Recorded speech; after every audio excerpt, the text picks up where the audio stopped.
quebrar ou entrar num ciclo ruim ou fazer um mau negócio, acontece. Não tenham vergonha, só entram e saiam pela porta da frente, porque vão te dar oportunidade de novo. Eu acredito nisso. Deus me deu um talento de juntar elementos e sempre buscar eficiência. E isso é uma provocação para vocês também, porque se eu faço um porto, o meu porto tem que ser melhor que tudo que está aí. Eu tenho que analisar minha concorrência, eu tenho que, enfim, estudar e sempre buscar ou algo que ninguém fez até agora. Quando o Mark Zuckerberg teve a ideia de criar lá o Facebook, ele criou aquele algoritmo, percebeu que as pessoas gostavam de criar comunidades, né? E a partir daí ele ficou, vocês devem saber disso, ele ficou 10 anos recebendo investimentos sem saber direito como ele ia ganhar dinheiro, não é verdade? Depois que de repente, opa, isso aqui é uma ferramenta de marketing, vou vender propaganda. E é o que é, né? E a fórmula hoje tenha bilhão de clientes, é o que a Netflix também almeja, e cobre $10 por unidade. O mundo nano aqui vai fazer a mesma coisa, porque eu acabei de dizer para vocês, se os produtos químicos, né, remédio que for, vão ter 10% do princípio químico que está lá dentro, o que vai acontecer? Os preços vão ter que cair. Então eu enxergo o mundo do futuro, só para repetir o que eu já falei, onde mais de 50% das empresas que estão aí vão desaparecer. Estou vendo, estou mexendo, enfim, vocês já viveram várias delas, né? Kodak, enfim, vocês devem ter exemplos de talvez até outras empresas, mas eu vivo isso de perto e me meti nessas áreas aí e fui buscar cientistas. Sempre tive a paciência de ficar 5 anos, às vezes, estudando os ativos, né? Você não acha que muita gente quer abrir um negócio e eu quero, você vai quebrar. Né? Não é assim. Faça, gaste um tempo a mais. Tem gente que abre uma padaria, uma lavanderia num bairro onde já tem 2 ou 3. Não olhou em volta do bairro. Ter obstinação para fazer as coisas é necessária. Você tem que marchar aquela milha a mais. Não é, ganhei. Não, cuidado. Todo dia 7 bilhões de pessoas acordam no mundo tendo que sobreviver, né? Então, em diferentes níveis, essa guerra é bruta mesmo. Então, né, se você tem um negócio, você se manter no alto, e talvez o exemplo do Jeff Bezos que eu já dei é o melhor de todos, porque ele sabe que depois de 25 anos, a curva dele pode ter chegado no topo. Alguém vai comer pedaço da estrutura dele. Interessante, né? Provavelmente todo mundo acha que o Amazon é isso, vai continuar crescendo. Cuidado, nunca é assim. E por isso, talvez, muitas vezes, os negócios que vocês tenham, façam aquela venda oportunística. Eu olho no meu caso, se eu tivesse vendido a OGX em 2011, eu teria embolsado 20, 25 bilhões de dólares. Não fiz porque me disseram que eu tinha muito mais petróleo. Não vendi. Como muitos investidores ganharam muito dinheiro nessa fase áurea da companhia, e os que ficaram até no fim comigo, perderam dinheiro. Eu perdi todo o meu patrimônio no petróleo, mas eu tive a chance de vender por 20 bilhões de dólares. Então vocês que, né, não se apaixonem muitas vezes. Obviamente tem negócio que se apaixona e você enxerga que você tem algo monopolístico.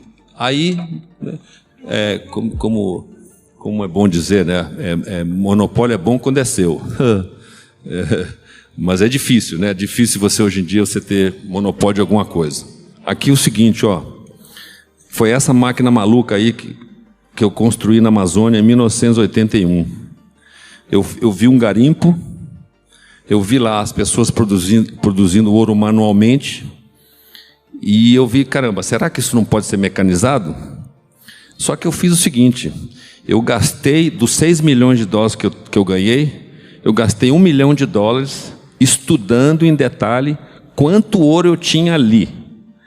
E quando depois que eu cubei aquela jazida, eu sabia exatamente quanto ouro eu tinha ali. Obviamente eu cheguei à conclusão que se eu fosse produzir, eu teria uma margem de 90%, ou seja, uma mina rica. Cuidado que tem minas que você não ganha dinheiro. Mas essa era uma mina rica porque eu cubei ela, eu sabia que se eu usasse um processo conhecido, não estava inventando nada de novo, tudo processos gravimétricos conhecidos, eu ia ter 90% de margem. Muito bem. 90% de margem, bom negócio. Ouro, vende no telefone. Fui lá e comecei a botar essa planta aqui em produção. Só que eu tinha que levar combustível, gente, enfim, tudo que...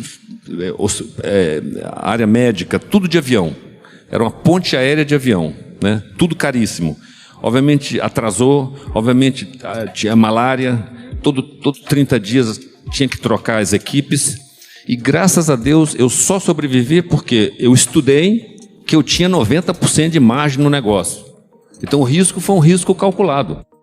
Claro que eu não sabia que todos esses problemas, enfim, como eu disse, você tem que dominar a logística, você tem que ter gente capaz de fazer, mas enfim, as margens altas, e foi isso que eu fiz minha vida inteira.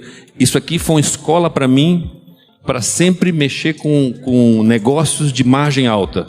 No Chile, o que eu fui fazer? Eu fui parar numa mina de ouro e prata, 4.000 metros de altura, no deserto do Atacama, e todo mundo falava, pô, esse Batista realmente é maluco. Eu tinha que buscar energia de 200 quilômetros, água de 150 quilômetros, essa geringonça estava envolvida em 150 litígios jurídicos, tinha 45 donos.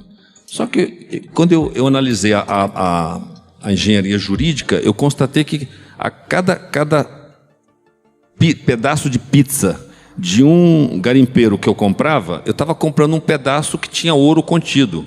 Então, era um risco calculado. Eu estava comprando um pedaço de uma extraordinária jazida.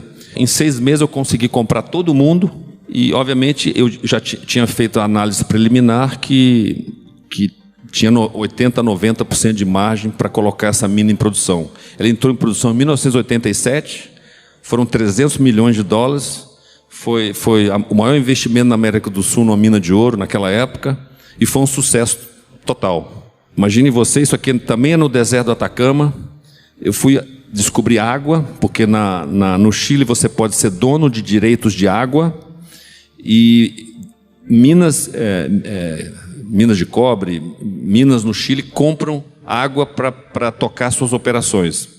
Então é o seguinte, eu vi lá as montanhas cheias de neve, aquela neve ali derrete e começa a migrar para baixo, né, para a rocha embaixo. Então minha aposta foi, vou furar aqui porque fizemos uma avaliação que a rocha era impermeável. Ela sendo impermeável, a água ficava ali. Furei, tive sorte, achei água, vendi. Tem que se ter uma visão diferente para encarar um negócio desse, mas sempre estudando. Quando pensar em desistir, lembre-se por que começou.